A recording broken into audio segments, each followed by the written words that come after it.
Il est assez courant de vouloir mettre en évidence des mots dans un paragraphe en les encadrant. Pour cela, vous pouvez utiliser les commandes fbox et framebox. La commande fbox ne propose pas d'argument pour la personnaliser, alors que la commande framebox nous propose plusieurs paramètres pour sa mise en forme. Eh bien, voyons tout ceci dans cette séquence.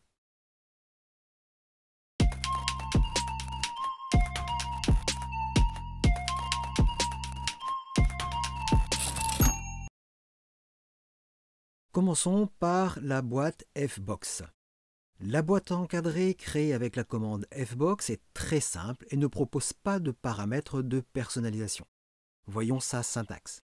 Pour utiliser cette commande, vous utilisez tout simplement fbox et entre accolades, vous mettez le contenu textuel. Vous avez un exemple ici.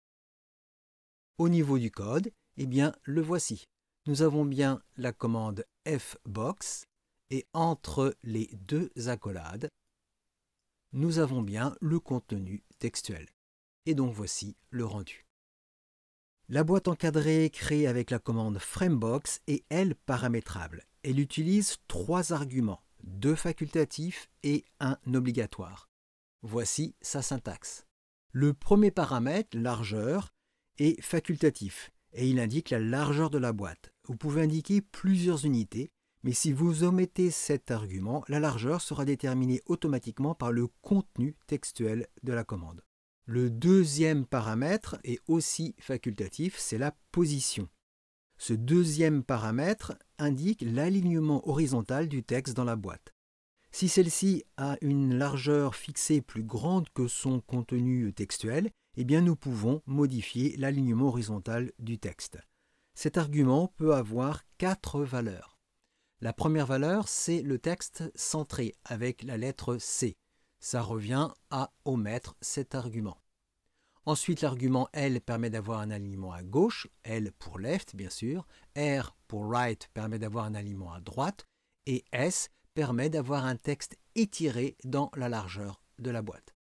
Et enfin, le dernier argument obligatoire, c'est bien sûr le contenu textuel. Voyons maintenant comment spécifier la largeur des boîtes. Pour déterminer la largeur des boîtes, nous pouvons spécifier ou pas des valeurs en utilisant plusieurs unités différentes. Premier exemple, lorsque vous n'indiquez pas d'argument pour la largeur de la boîte. À ce moment-là, vous indiquez simplement le nom de la commande framebox et son contenu textuel. Vous avez un exemple ici. Au niveau du code, nous avons la commande framebox et entre l'accolade ouvrante et l'accolade fermante, nous avons tout simplement le contenu textuel. Et voici donc l'affichage. Ensuite, vous pouvez parfaitement utiliser des largeurs fixes, c'est-à-dire des largeurs avec des unités que vous choisissez. Dans ce premier exemple, nous avons une boîte avec une largeur de 6 cm, dont voici la syntaxe. Et voici l'affichage. Au niveau du code, nous avons bien notre commande framebox. Ensuite, nous avons l'argument facultatif qui indique la largeur de la boîte, ici 6 cm. Et entre accolades, l'argument obligatoire, c'est-à-dire le contenu de notre boîte. Et à ce moment-là, vous voyez bien, comme nous l'avons précisé précédemment, que par défaut, si la boîte est plus grande que son contenu, le texte est centré. Nous avons ici une largeur de 6 cm. Deuxième exemple, nous avons ici une largeur de 2 cm. Et vous avez la syntaxe. Dans ce cas-là, le texte est malgré tout affiché. Nous avons bien une boîte qui fait 2 cm de large, mais tout le contenu textuel de la boîte est affiché. Donc naturellement, à gauche et à droite de la boîte, nous avons une superposition. Dans ces deux exemples, nous utilisons une unité qui est en centimètres. Vous pouvez choisir n'importe quelle autre unité, du point, du millimètre, tout ce que vous souhaitez. Troisième possibilité, c'est d'utiliser ce qu'on appelle les valeurs naturelles. Les valeurs dites naturelles sont celles qui définissent toutes les boîtes qui sont utilisées dans LaTeX. Nous avons ici un graphique qui explique ce que c'est qu'une boîte. Tous les éléments qui sont affichés dans LaTeX se font dans une boîte, que ce soit un caractère, un paragraphe, une figure, peu importe. Et tous ces éléments sont affichés dans des boîtes. Les boîtes sont caractérisées par une largeur, width par une hauteur height qui est la hauteur de la boîte depuis la ligne de base pour ici un caractère à partir de la baseline et une profondeur qui est la hauteur des descendantes. Et en plus de ces trois valeurs, vous pouvez aussi utiliser la valeur total height qui est la somme de la hauteur et de la profondeur. Alors voyons un premier exemple. Nous allons ici utiliser la largeur naturelle width, c'est-à-dire la largeur du contenu de la boîte. Je descends un petit peu et nous avons ici le code. Donc nous avons bien notre commande Framebox. Nous utilisons l'argument facultatif qui utilise la largeur naturelle width et entre accolades, nous avons bien le contenu textuel. Donc dans ce cas de figure, la largeur est parfaitement fixée par rapport à l'exacte largeur du contenu textuel. Donc ce qui fait qu'à gauche et à droite, les bordures de la boîte sont collées au texte. Si je zoome,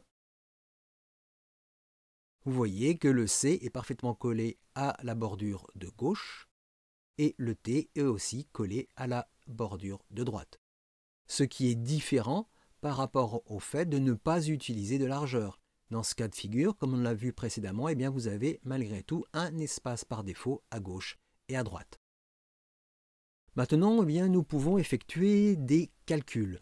Attention, si jamais vous souhaitez faire des calculs, il faudra obligatoirement utiliser le package calc qui est ici déclaré.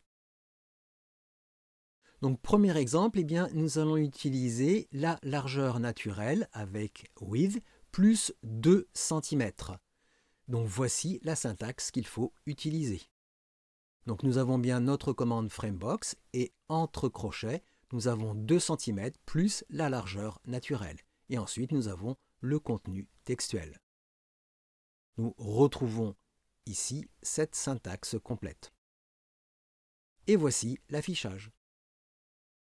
Donc l'affichage obtenu pour la largeur de la boîte fait bien la largeur du contenu textuel plus 2 cm.